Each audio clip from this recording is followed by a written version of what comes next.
There's probably no stronger supporter of the TAB than myself. I know exactly what the TAB's done for racing in Australia, and anyone that has read my comments on corporate bookmakers, etc. would know that I'm a very strong supporter of the TAB.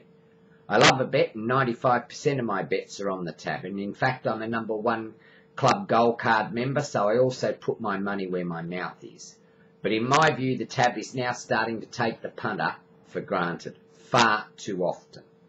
And there is nothing more intelligence insulting than when people stand there behind a TAB machine, tell you a barefaced lie, or when operators, when you call the TAB to complain, don't seem to have an idea about what you're talking about. I had a debilitating experience recently in Liverpool when I'd first come out of hospital after a recent operation. A friend drove me to Liverpool as he had to do some shopping. I needed some things, so being unable to drive myself, I went with him. I also needed some cash, so I thought I would just go into a pub tab or a club tab, whatever, and get some money out of my account. Wrong. I went into the John Edmondson VC Memorial Club in Liverpool, signed in, produced my ID, went to the tab bar where I produced my tab account card and asked the girl to make a withdrawal. "We don't do withdrawals here," was the response I got. I asked why, and she said to me, "No pub or club tab is allowed to do withdrawals." This is, of course, plain rot. When I said I make withdrawals at Campbelltown Catholic Club, among others, she just said, "You cannot make withdrawals at club tabs." That infuriated me. So I walked out of the club, I rang customer service, got the usual tab shuffle from this point to that one. One of the questions I asked is, where is the nearest TAB agency where I can actually go and withdraw some money? No one could help me with that. And eventually I got told that someone from the tab would get back to me, which of course they didn't. The best explanation I could get when I was talking to operators was that some venues have different deals with the tab.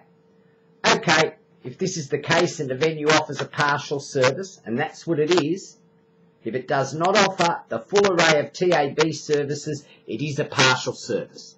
Then that should be displayed clearly under the signs where this is in fact the case. And in any case, what a load of nonsense it is that a venue cannot offer withdrawals. Do these venues pay out on winning tickets? If you have money in your tab account, it's the same as a winning ticket, and you should be able to cash that in at any venue offering the tab services. I will guarantee you that John Edmondson VC Memorial Club accepts deposits.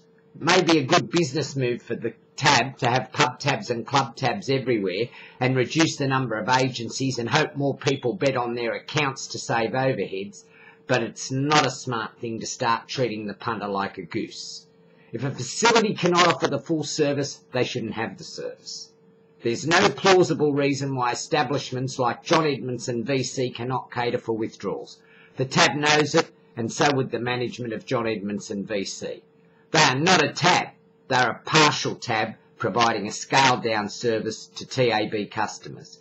In 2011, that's simply not good enough, and it's a clear measure of the tab showing contempt for its clients. It's bad enough now when you go into many venues who do not even put the form or the fields up without having to go into a venue that does not even provide all the over-the-counter services. Wake up, Tab Corp, because the walls that have protected you for all these years have begun to crumble, and punters won't be satisfied with a second-rate service.